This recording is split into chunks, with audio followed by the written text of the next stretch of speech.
So thank you for speaking with us today. Actually wanted to ask you a little bit more about the identity conflict that you were explaining earlier in your speech and why you think that's so important. Well, I think the nature of conflict has changed, and conflict is less now about countries trying to take over other countries or dominate other countries. It's more about identity and ideas. Most conflict is internal, and if it is external, it's normally regional as well. So I think the big challenge for this century is to try and find a way of going beyond military power and using other techniques, other objectives to try and ensure that people feel less resentment, less disempowerment. I think ultimately the only way to deal with globalisation is to ensure that people in their own community, in their own place, feel as if they have some power, some say, some recognition, some voice. Okay. So how do you think the best way to engage people who might seem disaffected are? I think listening's a big part of this. It may sound very obvious and relatively minor, but I think people very quickly can pick up if they're not being listened to, if nobody really is interested in what they have to say, what their concerns are. But I also think political structures help as well. Mm-hmm. They give formation to identities. They give people a more direct voice. They give them more power over their own local area. There's more direct accountability. So I think a combination of style and approach and inclusion in leadership and political structures that give a more formal recognition to identities that have felt distance from the centre. Okay. And you were speaking as well about the Millennium Development Goals and now the change to the Sustainable Development Goals. Yep. What do you think the kind of impact on cultural diplomacy, or what kind of impact will cultural diplomacy have on the new Sustainable Development Goals? I imagine they'd be similar to... Yeah, I think, well, the Millennium Development Goals were kind of decided in New York, handed down. It took a few years for them really to be embedded in government or the overall strategy for development in the developing world. Many of the countries in the rich world were never as fully committed to them as they should have been.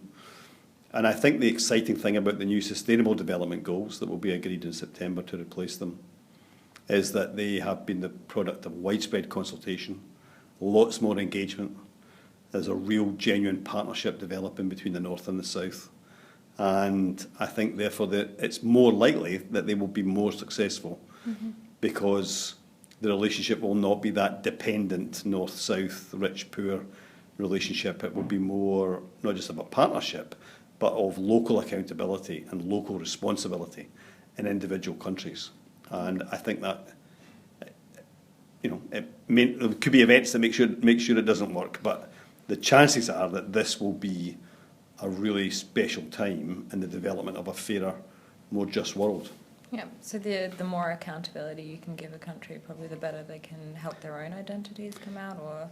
Well, I think with something like setting goals and targets that are going to deal with extreme poverty and terrible conditions in individual countries, unless those responsible in that country feel some responsibility for meeting those targets, then they're never going to put the work in that they require to make it happen. Everything needs leadership, direction, resources, strategy, implementation, monitoring. So you need individual country leadership to really be on board. And the best people to then hold them accountable are their own people, not the rest of the international community. Yeah. And I think sometimes in the past there's been a view in Europe and elsewhere that we give development assistance, so therefore they're answerable to us.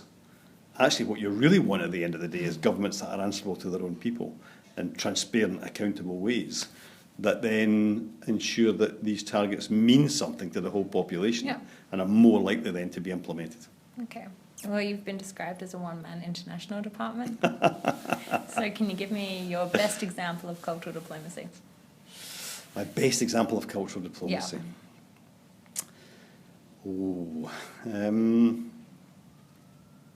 I could give you I suppose I could give you... or your favourite? a favourite example. I think there's a lot of interesting things happening in parts of the world that in the past have been excluded, where people are expressing their positive identity. And I would say there are many things that are good in Ethiopia today, for example. Good agricultural development, good strong economic growth and so on. There are some things in Ethiopia that are not great. The openness of the democracy and media and so on. But I think one of the things that's great about the world today is it understands Ethiopia better than it did 30 years ago. Ethiopia became famous in the modern world because of the horrendous famines and civil wars of the 1980s.